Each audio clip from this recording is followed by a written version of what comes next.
Roz Mays, thank you for coming to The Middle. Thank you so much for having me, Megan. And you are in New York City, but where is home for you? Is New York City home? Yeah, so I live here in Brooklyn, paying far too much rent. And I grew up nearby in Long Island, and that's where my parents still are. Well, I'm so glad you're able to be on here. We are recording this a few days after that massive winter storm. I know it hit you in New York City. I know you guys are thawing out, shoveling out, all of that.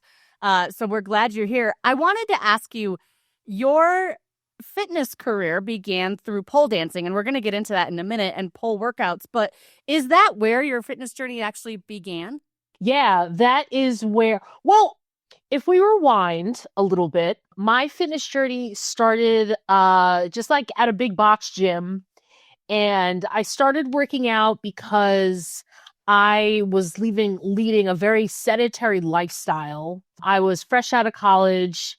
I was doing a lot of sitting at a desk job, and I could feel my weight was increasing, and I was like, I need something to do after work besides just going home. So I started my adult fitness journey in March of 2007. I started out in what I call the girl cardio trap, meaning I thought, well, I'm here to lose weight, so why don't I just stay on the treadmill for like forever? And thinking that I was going to lose a bunch of weight and then everything would be fine and dandy. And boy, was I wrong. That's not exactly how fitness and weight loss works. After a few months of kind of like tooling around at the gym or so, you know, I was consistent for sure, and I was getting workouts in, but I wasn't seeing tons of results until I started pole dancing. And I started pole dancing about 6 months after I joined the gym, period. And pole was totally different from anything that I had ever done. And it was the hardest thing I'd ever done with my body. When you first start, you are not sexy, you are not cute, you are not strong, and you are not coordinated. And it was love at first sight for me. There is no ego in the beginner's pole class. Absolutely none. Zero. And was it a class? Was it a class at the gym? Is that how you found it? Yeah, it was a class on the gym schedule, and I've always loved group fitness classes, so I decided I was taking a whole bunch of different ones, and I decided to give this one a shot because it had dance at the time, and I love to dance. So I figured I would try it, see what happens, and woo, baby. It was bananas. And now here we are almost 20 years later. What has kept you with it? Like, what keeps you motivated to do it? Teaching. I have been teaching pole dancing since February 2011. So I'm coming up on my 15th anniversary of teaching. And my students are really the ones who keep me in the game. I love watching them grow. I'm fortunate to have been able to teach all around the world, and it's just been so much fun. So teaching is the greatest thing to ever happen to my career, hands down. Yeah, because you've taught, and keep me honest, it's something like 40 different states. I think you said you've been to 9 different countries, all teaching. Yep, all teaching pole dancing. Wow, that's amazing. Thank you. Yeah, the goal is to make it to all 50 states pole dancing. I think the official state count is 42 states right now. Still 9 countries, though, soon to be 10. Can you name one state you're missing? Yes, Wyoming. I live right below Wyoming, Roz. Come on out. I would love to come on out. There's pole dancing all over the country, so I know there's got to be somebody in Wyoming swinging on a pole doing something. And even if I don't go to Wyoming to teach, I would like to work there in some capacity, in some fitness or public speaking related capacity. We will make it happen. I know we have listeners in all 50 states. So our Wyoming listeners, you got to get on this. Get on. Yeah, let's do it. I wanted to ask you about, because you have on your website and you and I have talked about it. When you hear the word athlete, what comes to your mind? When I hear the word athlete, I think of a human body, and that's it. If you have air in your lungs, you are an athlete. I think we need to redefine what that means. Most people assume if you're not Michael Jordan or Serena Williams, then you don't count as a real athlete. You're just someone who does stuff at the gym. But I think I want people to get all the credit that they deserve. If you're hungry and tired all the time, you're probably an athlete. If you hate warming up, you're probably an athlete. What if you hate cooling down? Then you are absolutely an athlete. Okay, good. I'm an athlete now because I hate cooling down. Have you always felt like an athlete in the definition that you gave? Absolutely not. When I was younger, like in elementary and middle school and high school, really the only sports that I was exposed to were all based on speed, which makes sense because if you're a young kid, odds are you're not going to be pumping iron in the gym. So everything is just, let's go run around. And that's cool for the people who are good at cardio and are good at running around. But there's a whole swath of people like me, whether you're plus size like I am or not, or something else, where cardio and speed is just not where we excel. And so because I was in all these sports, like take soccer, for example, I had a great time playing soccer. I wasn't very good at it, but it was fun. And I stayed playing defense because that was the least amount of running involved. So yeah, so in youth sports, like I always felt like I was limited in in how much value I could bring to the athletic community because I was overweight and still am, and because I could never run fast. And it wasn't until I discovered, one thing about pole dancing is that it has nothing to do with running, which happy for me. But it also has to do a lot with body weight training and strength training. And that's something that I was never exposed to and I didn't have any experience in. Now I was moving my body not based on, but trying to do cool things and not just change it aesthetically like I had been taught to believe that was the primary reason for working out for so long. I was going to say, I think that is a cornerstone of the fitness industry is weight loss is the default goal. Yeah. That is supposed to be everyone's goal. You don't, I do think, and I want to talk about this later, I do think there are increases in like women's strength training and being strong, but I think that's very recent, especially for women. It has just been lose weight. That's your goal. Absolutely. And to your point earlier, do it through cardio. There's stair climbers, there's ellipticals, there's running, there's I know when I was growing up, even like walking was so frowned upon. Like women don't walk. That's not how you lose weight. That's not how you get skinny. You got to do all the hard pumping, all those exercises. I'd say the best exercise is the one that you can do consistently. So there's a lot of people out there that they are runners, they are walkers. I love to walk too. But they're runners, they're good at at cardio. That's where they shine and they excel. And if that is true for you, I'm going to be cheering you on so hard. And I'll just be doing it from the sidelines, from the weight room. Same. My now 8-year-old, they have a cross country club in elementary school, and he decided to try it last year, so he had to run the mile. And I went to all the races, cheered him on. He had an okay time doing it, but I had many a thoughts where I was like, I'm glad this is you and not me, kid, because I'm going to be right here at the finish line. You rock it, man. And he does. He enjoys running, even at 8 years old. Good for him, because so often I feel like young kids, they don't even have to be young, but just like people are expected to run out of punishment. There's something about running specifically, like, oh, you're late to class, you have to run extra laps around the gym. Like, oh, I remember one time my basketball team lost a game, and this is in middle school. My middle school basketball team lost a game, and our coach made us do extra sprints. And it just, all things like that do is solidify in your mind that movement is some sort of punishment.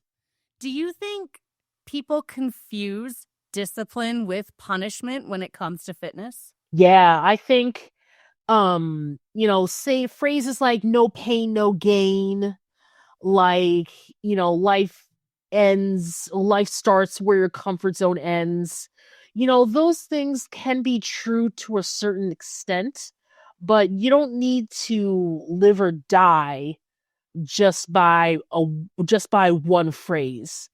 And the fitness industry I have a lot of problems with the fitness industry as it stands right now. It's one thing to be disciplined, and it's totally a different thing to see movement as like you're trying to atone for your sins, especially the sins of eating like a human being.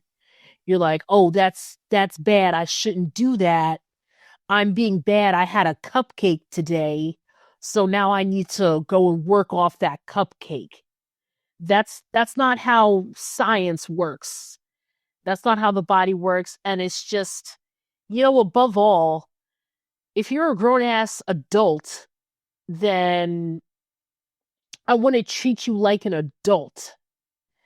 And yes, like as a coach, it's my job to give you some structure for your workouts and to hold you accountable. But at the same time, you don't need another drill sergeant in your life. You just don't need it. You need to enjoy what you're doing. So that's enough incentive to do more of it. And not say, well, if you don't do this, look at all this bad stuff that's going to happen. That might be motivating for some, but for a lot of people, that's just an old, tired fear tactic. Do you think the fitness industry, and I want to separate that out from sports particularly, but do you think the fitness industry needs shame in order to be profitable and succeed? They act like they do. I think the fitness industry, especially in marketing, they're trying to sell a singular idea of success. That idea of success usually comes in the form of a slender, able-bodied white man or white woman, usually on the younger side, and that's who you're supposed to look and move like. And if you don't check those same boxes of being young, white, slender, able-bodied, then something is wrong with you and you need to fix that. I think that's probably one of the worst lies of the fitness industry. And it's something that I'm working really hard to change, to offer people an alternative. Like, hey, if you're not motivated by shame, did you know you could be motivated because this is a fun thing and it's something you enjoy doing? I think that's been, you just described my entire life up until I'd say about 3 years ago, which was that no pain, no gain. I think I heard one, pain is weakness leaving the body, all those phrases. Oh, yeah. Yeah. And it was up until a few years ago that I was just like, I personally was like, what am I doing? I don't like this. I don't like running. I'm not going to be a runner. And it's better to just go find what's fun. I don't even if, and for me, I'll even admit that still took some courage to be like, well, people might judge me because I like to walk and people might judge Yeah. that I like to walk. And that took a lot of just partially just going out and doing it, but it did take a while for me to get over that hurdle of basically not caring that I walk and I don't care what people think. It was a lot. There's also this, there's so much competition in the fitness industry in small subtle ways, like who can be the smallest or who can lose the most weight, who's got the biggest weight transformation story. That person is going to be held on a pedestal and gonna have a pedigree that's better than yours unless you can top their weight loss story. Have you watched the Netflix, I think it's Netflix documentary on The Biggest Loser that just Oh yeah. Yep. highly recommend it for anyone who hasn't listened to it. But what you just said, that was it. It was a competition to lose the most weight, whether it was healthy or not. Exactly. And the wild thing too about weight loss in particular is that it has so much more to do with your nutrition than it does with just how much you exercise. But you would never know it from shows like The Biggest Loser or other like marketing trends because we're just filled each day with, well, if you want to get in shape and lose weight, you're going to have to move. And listen, exercise does play a part in your body's composition and how your body functions. And we love it. We need exercise to live a full and complete life. But that's what's missing is living a full and complete life. Do you think there is an easy button? Because there certainly, I think, is a quest. I think there's a lot of people that are looking for an easy button when it comes to losing weight, being fit, being in shape, looking a certain way. There 100,000% is not an easy button. I've heard so much talk about people assuming that, if people who take GLP-1s are taking the easy way out, or people who get weight loss bariatric surgery, they're taking the easy way out just because they weren't dying on a treadmill for 5 hours a day. And that also is deeply offensive to me. And, because I've had a lot of people in my life who have had bariatric surgery or are taking GLP-1s. And let me tell you, that's a whole lifestyle that comes with it. It is not simply take a shot and magically this weight is just going to fall off of you. You have to change your lifestyle. And that's what a lot of people, I don't think they realize, is that from the outside looking in, at least, is that you need to change your entire way of living for these options before these options really kick in. So, in my view, I actually feel like one of the hardest decisions that you can make is doing something like bariatric surgery or taking GLP-1s because there's so much work that goes along with it. Do you think the popularity of those, whether it be Ozempic or whatever they're calling, whatever the brand and off-brand names are, bariatric surgery, is it about weight loss, or is it an option to get relief from shame and pressure and exhaustion and I can't find anything that's worked? I think that's such a good question. I think it's a little bit of both. Society treats people who are larger than average like absolute garbage. I think that there is so much shame and so much guilt. That's got to come from a source. You have to be inspired to feel shameful about yourself. Like, babies aren't born ashamed of themselves. That is a learned concept. Where do people learn this from? social media is one. They can learn it from their families, they learn it from their friends, they learn it from television, they learn about it from pop culture. It's really, really heavy to carry that shame. And I would argue it's almost more difficult to shed yourself of that shame than it is to carry it around. Because right now in American pop culture, you are encouraged to feel gross about yourself in some way, shape, or form. But if you have the nerve to actually stand up to those shameful feelings and those guilty feelings and say like, hey, I dig myself. I like myself just the way I am. That is a heavy burden to bear, but it is worth it. I really want people to know that. And I'm saying that not because I have reached the promised land myself of a shame-free and guilt-free world. I certainly have not, but there's a lot of other people who have. And I've been able to, while I have not been able to rid myself of all my shame and guilt about my body, I have been able to release at least a substantial portion of the guilt and the shame that I was carrying around about my weight for so many years. I was going to say, what have you done that has eased, I don't want to put words in your mouth, but ease that voice in your head? So I have to say pole dancing, coming back to pole dancing was a huge catalyst for me in starting to heal some of the negativity that I was carrying around with me for pretty much my whole life. Pole was great because you have to face yourself as you are. You can't hide how much weight you're carrying.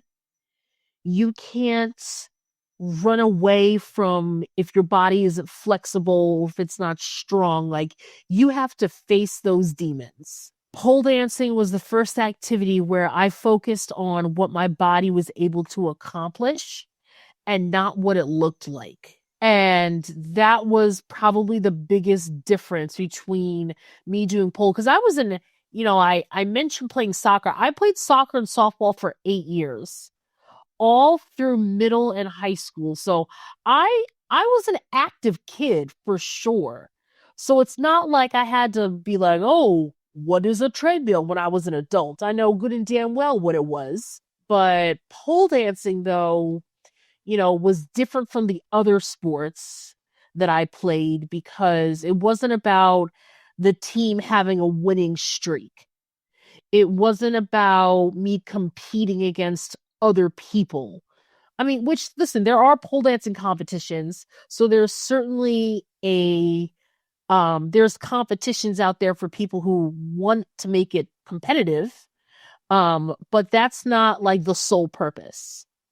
Ironically, it's when I started to take my clothes off is when I started to realize that I'd painted this picture of myself for so many years of being this massively overweight ogre that was unlovable, that was not great at sports because I was so heavy, and that didn't have a lot of value because of the way that I was shaped and because of my size. And pole came along.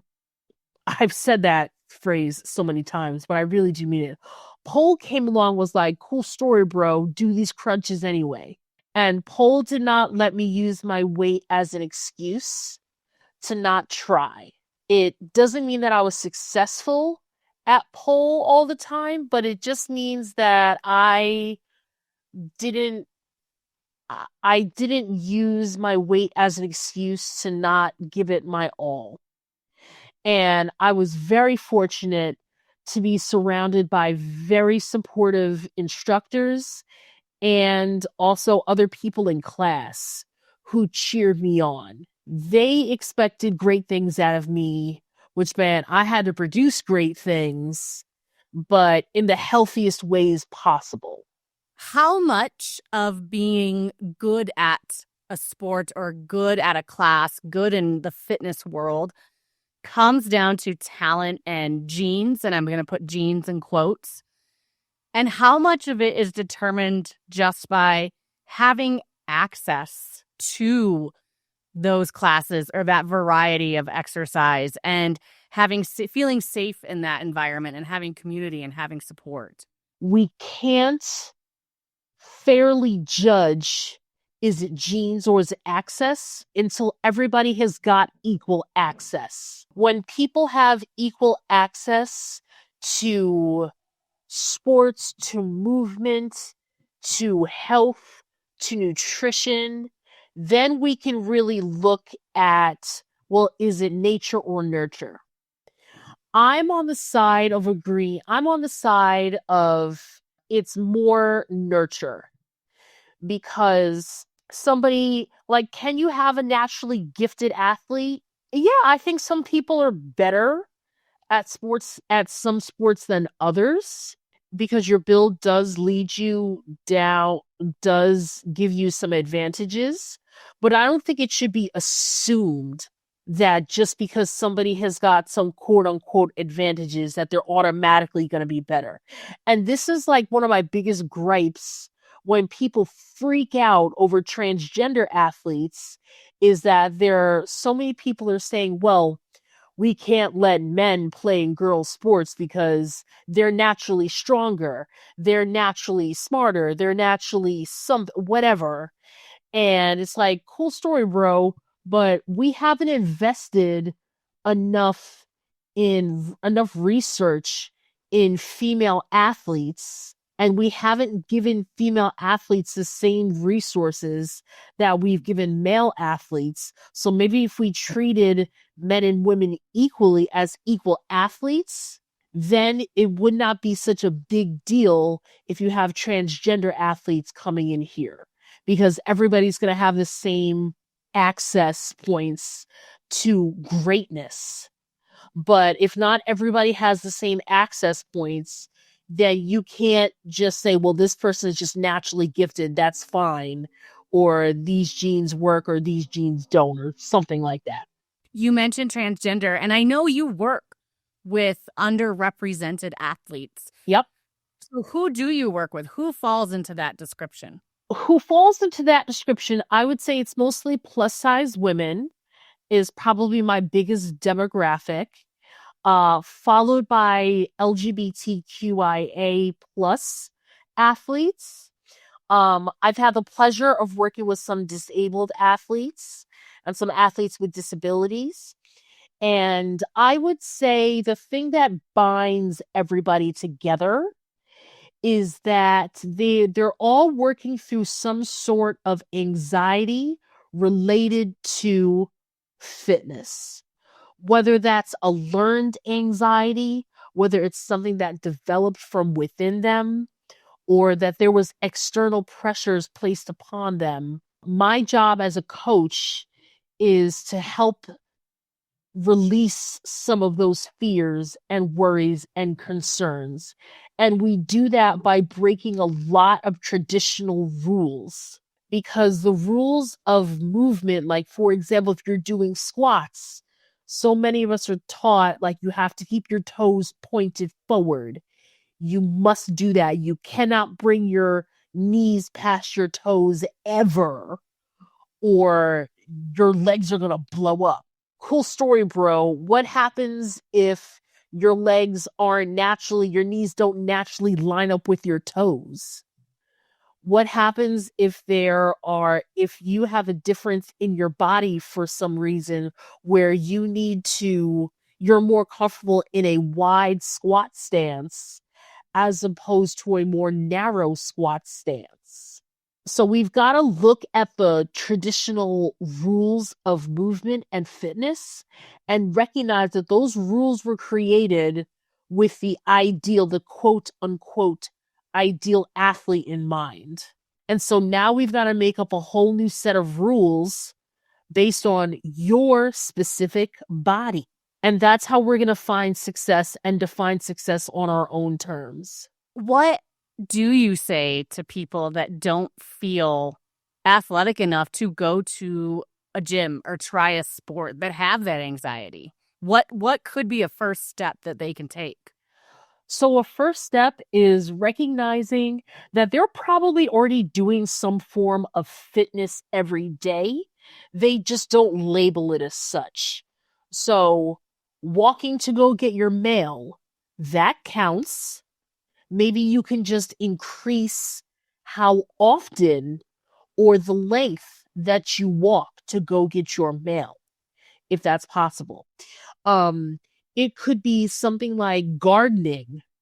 Gardening involves lifting, hoisting, squatting, kneeling, all of those things that we also try to do at the gym. You're doing those same things, you're just doing them in the garden. So maybe you can replicate some of those movements that you're doing in one context and just try them out in a different context and see how that goes. Now this next recommendation I have for people is it comes with privilege. If you're able to work with a personal trainer, I would definitely do so. And you don't have to work with a trainer 3 times a week, paying $200 an hour for someone to just yell at you. But this trainer can do so much to help introduce new movement to you, just to give you a check to make sure that you're not doing anything crazy, and to make sure that you're off to a good start. They can teach you how to use some of these gym machines that are big and fancy and scary, and they can show you what things that you need to avoid. They can help you. A good trainer is going to help build a plan that is custom to you and to your goals. And they can also help you define some of those goals if you don't know them. I think also having a willingness to be bad at stuff is so important, because people, they'll take 1 or 2 classes and then or try a sport once or twice and they suck at it, and then they think, well, that's it, I can never play softball again. I already tried it, I was terrible. It's like, well, you tried it for 10 minutes, Barbara. Like, of course you're going to be terrible. Ease up. I told it. It's like you've lived my life next to me, Roz. You mentioned a few minutes ago rules, and these kind of rules that we feel are out there, or that are pressed upon us. What is the most damaging fitness rule that people are still holding on to? Is that the only reason to go to the gym is to lose weight? Sometimes that's why people start working out, but it also could be why people stop working out. If you're losing weight in the beginning and everything is good and the numbers are going in the direction that you want your numbers to go in, then that is delightful and you're in a good mood and everything is going well. But if those numbers do stuff that you don't like, it's easy to give up and to quit, because they inevitably do. In my experience, you're always going to fluctuate. Yes. And I know, I just want to make a note for all the listeners here. I certainly am not trying to demonize weight loss. I think there's nothing wrong with it. I think if people, I believe in body autonomy. So if you would like to change your weight in some way, shape, or form, whether that's gaining weight or losing weight or maintaining your current size, I'm going to support that, because I believe that everyone's got the right to do what they want to do with their own bodies.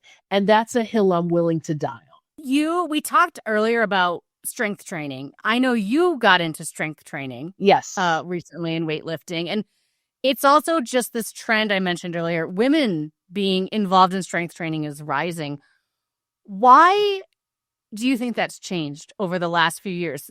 And especially because weightlifting was so dominated by men, and it was Yes. an area that was so dominated by men. So what has changed? What have you seen in your circles that has have made women more comfortable being in that space?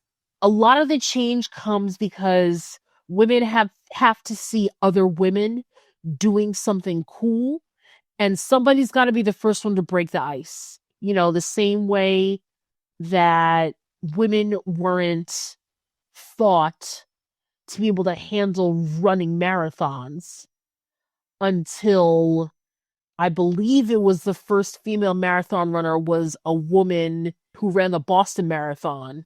And after she proved like, no, we got this, it's a much different story. There needed to be somebody to break the mold.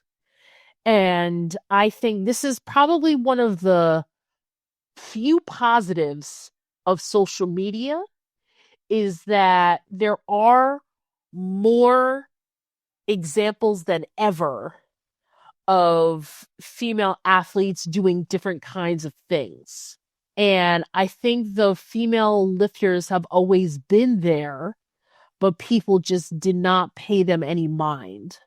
Time is weird because of the pandemic, but maybe around 2017, 2018 or so, when Instagram started to really expand and blow up, I started to see other female athletes my size and the gym and see examples of them lifting weights. I didn't know that's where I was supposed to excel. I didn't know women were supposed to be in the weight room. I didn't know it was cool for girls to be strong. I wish I had known and seen those same examples of women being strong physically when I was a younger kid, because I think it would have totally changed the way that I viewed myself and my value to sports, my value to athletics. So I'm not, in conclusion of that question, I'm not positive exactly what changed, but I do know I am thrilled about these changes of seeing more people look like me, lift things and put them down and lift them up again. Did you ever think, well, if I lift weights, I'll look bulky? Because I think a lot of women think that. Yeah, that's my second favorite lie of the fitness industry is that if you lift weights as a woman, you're going to look like Arnold Schwarzenegger. Turns out you won't, because you don't have nearly enough testosterone to make that happen. And that's just not what's going to happen to most female bodies unless you took supplements and you took these medications and did that. And if you do want to look like Arnold Schwarzenegger, man, let me tell you, I'm going to be the first one handing you a protein bar. Because again, body autonomy is a beautiful thing. I wasn't afraid of looking bulky. I was afraid of looking stupid and not knowing what I was doing in the gym. So that's also why I started not with a personal trainer, but I started with group classes. Group fitness classes were really helpful. That just hit me in the gut because I think so many people are afraid of looking stupid, whether they're in a gym or just going and doing something outside. That fear of looking silly, stupid, uncoordinated, fill in the blank. I think that holds a lot of people back. It absolutely does, because nobody wants to sign up to suck. That's a fact.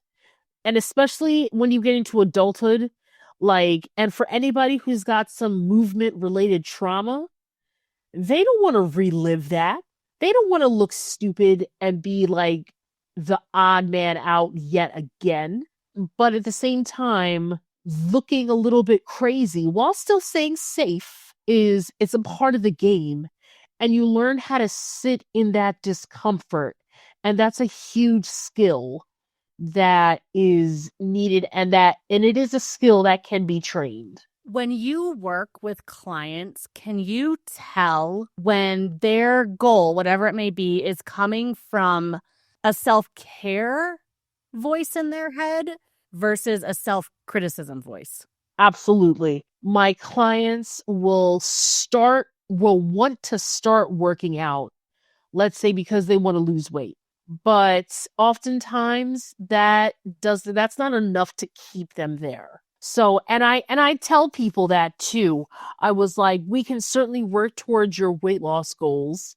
Not a problem, but just know that there's got to be other stuff of more significance and more heft to back it up, or you're going to get bored real fast. I get bored all the time, Roz. Holy smokes. I totally understand that. Which is actually why I like weightlifting, because I feel like it breaks the boredom. It does. It does. And there's also like, it gives you something, it gives you a goal to work towards. A lot of people listening maybe used to be active. We have a lot of folks that are kind of midlife right now, mid-career. They have experienced, parenthood, jobs, kids, caretaking. Mhm. Maybe they've gotten injuries. How do you help people reconnect with movement without kind of feeling like, oh, but I screwed it up last time, or life got busy? They have that shame voice in their head that says, well, I failed last time, so why should I get back into it? So I think what we need to do is redefine success in athletics. I think if people have one version of what it means to be successful, and that version is rigid and it is narrow, then it makes all the sense in the world to me that people aren't going to be able to keep up with that. And so, of course, they're not going to feel good about themselves. They're not going to want to put themselves up for failure. Nobody signs up for the gym because they want to fail at something. So this is where like my work as a coach and other coaches in my circle, we do everything that we can to celebrate the wins with our clients and to go out of our way to find wins with our clients. What do those wins look like, and how do you celebrate them?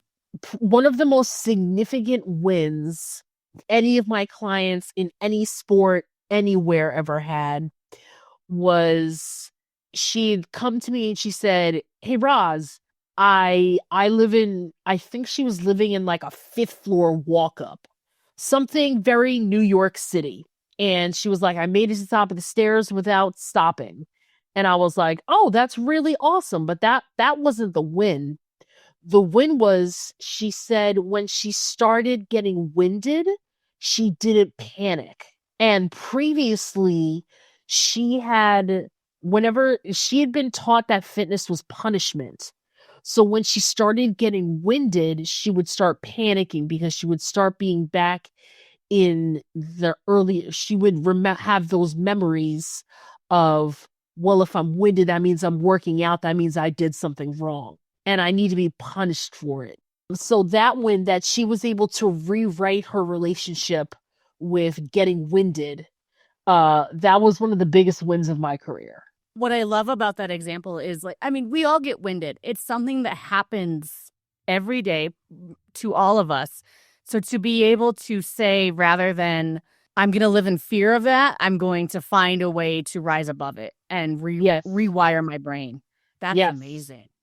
Yes. And I'm not even sure if she was seeking to rewire her brain. I think it was more of when it happened, she realized, oh, this is a change. This is a change in me. But it wasn't something that she had set out to do when we first started working together. Super proud of her for that. How do you stay motivated and happy as you age and as life happens to you? What keeps you going? Shout out to my therapist. My therapist is like Jesus to me. And then I would also say the gym and teaching, specifically teaching other people. Because there was one time specifically where I was walking to work and I was really broke and I was underemployed and I cried all the way to work and for 25 minutes straight. And then just before I went into work to go teach pole, I pulled myself together. I said, all right, we got to go and be teacher Roz now. So I went, I taught the class, and it was a great class. And when I came out, I was still, depressed, but at least I had the energy to make a plan. So once again, they didn't know it, but my students, they really came through for me big time. And it wasn't even just that one time. This has been a constant, consistent pattern of my students coming to my rescue, and they don't even know it. So thank you to everybody out there that has ever showed up to one of my classes, because you have no idea what you've done for me. Well, where are your classes? Where can people find you? Yeah, so you can find me at Roz the Diva all over the internet. So that's my website, is rozthediva.com. I'm also I'm heavy on Instagram. I'm Roz, R-O-Z, the Diva. And you can find my schedules there, where I'm touring, where I'm teaching. Shout out to my Incredible family, because that's the studio where I currently teach pole dancing classes at, and that's in Brooklyn. So if you're in New York City, come hang out with me at Incredible. If you're not in New York City, tell your studio manager to get in touch with me and to hire me so I can come hang out with you. And we can do all the lifting and all the pole things together. Especially if you live in Wyoming, because we need to get Roz tonight. We do. We absolutely do. Well, before we wrap it up, you have shared so many incredible insights, so much wisdom. But I have to ask you maybe the most controversial question of the podcast. Sure. What is your go-to workout song? Oh, Lord. Wow. Okay, I don't have a song, I think, but I'll say Beyonce is my Jesus. And so in my eyes, she can do no wrong. She has no bad songs, and she is life and life-giving. So no matter what mood I'm in, I can find some Beyonce song usually to match my mood. Oh my God, I agree. Beyonce can even get my slow old ass going. Roz, this was lovely. Your confidence and energy is infectious, and you are an incredible woman doing such meaningful and important work with athletes, even those that may not consider themselves an athlete. I hope after this conversation, more people are able to look at themselves in the mirror and quiet even a small part of that critical voice in their head. And I hope people seek you out, because you are her. So I really thank you for spending some time with us today. You're so very welcome. Thank you for having me, Megan. Thanks for spending time with us in the middle. If today's story caught your attention, drop a subscribe, share the episode, follow us on social media, and remember, it ain't over till it's over.